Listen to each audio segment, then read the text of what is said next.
Welcome back, Mongo Fix. Oh, it's super windy and the battery died, and so the buttons don't work. How do you get into a car that doesn't have a, key? Mongo know the battery in this truck been getting weak over the years, but let's see how weak it is.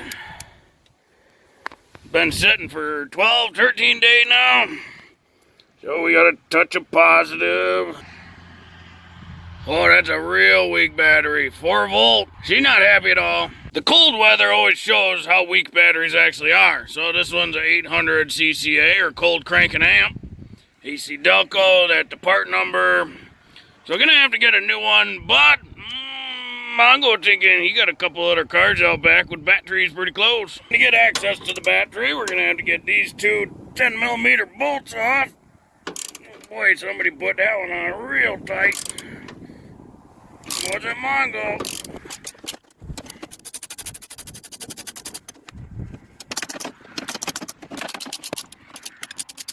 Somebody's getting anti-sleaze when they go back on. This one got the side terminals, so we gotta have a little 8mm on them.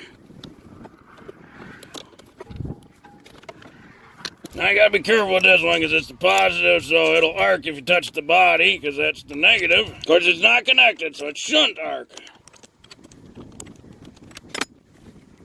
And in the back, we snake a little 13mm down there.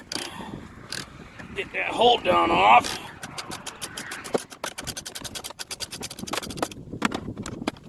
And it's usually a big pain to get that thing out. So we'll try to slide the battery out first. There we go. And that's that hold down. Well, the old work truck van's got the battery in it. Really, the work truck van's sitting out here for a couple months, at least until spring back.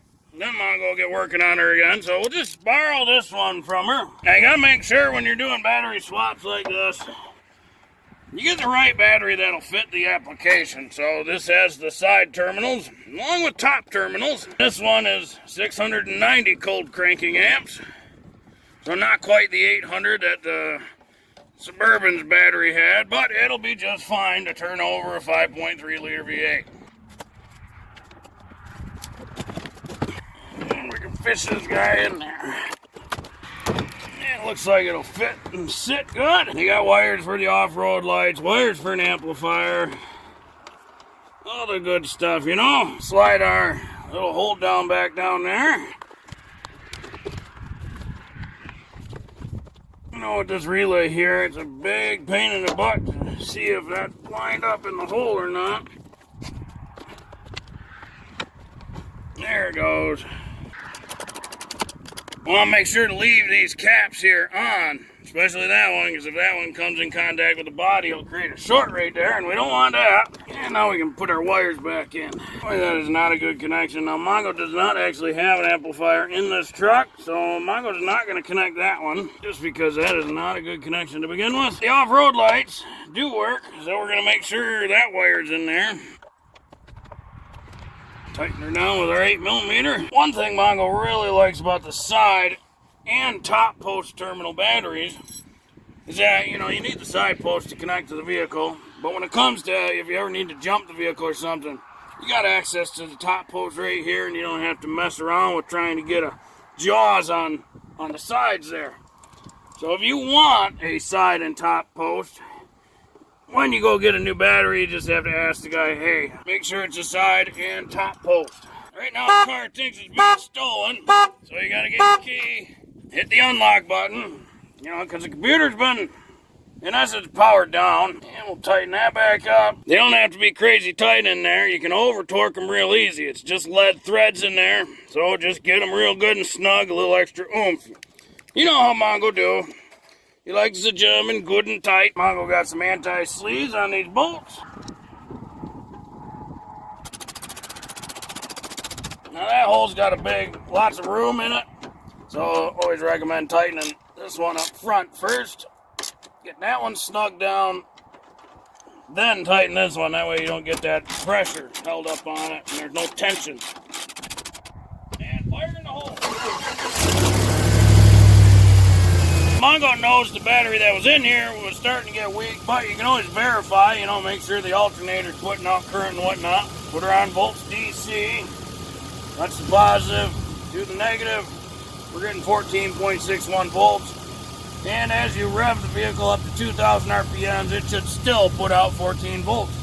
And if it doesn't, then maybe the alternator's starting to die.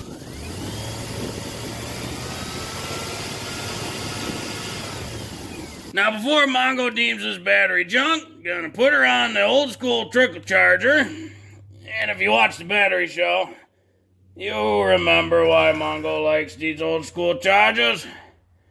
They're so much more reliable than that new smart charger crap. Hook up these meter leads right to the clamps. That way they're always on it, and it's up to 7.28.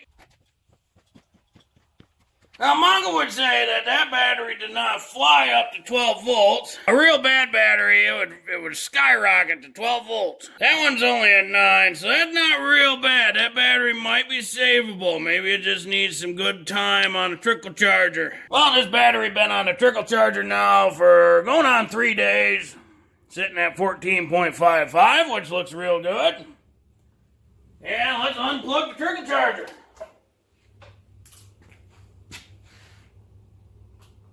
Now that's slowly dropping. That's a good sign for this battery. Truck's been off for a couple days now, just sitting in the freezing cold. Let's check her out.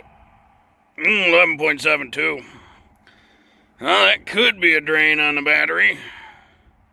Could also be the bitter cold we've been sitting for the last week. Well, Mongo will keep monitoring and keep you posted. Well, we had this battery unplugged all night from the trickle charger, so let's check some voltage here.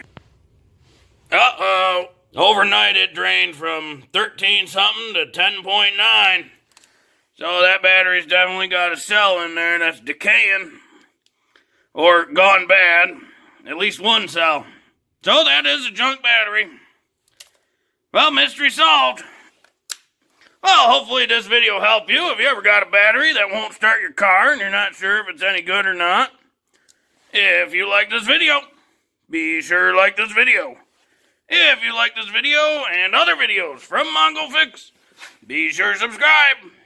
Mongo always working on all sorts of stuff. Mongo, thank you.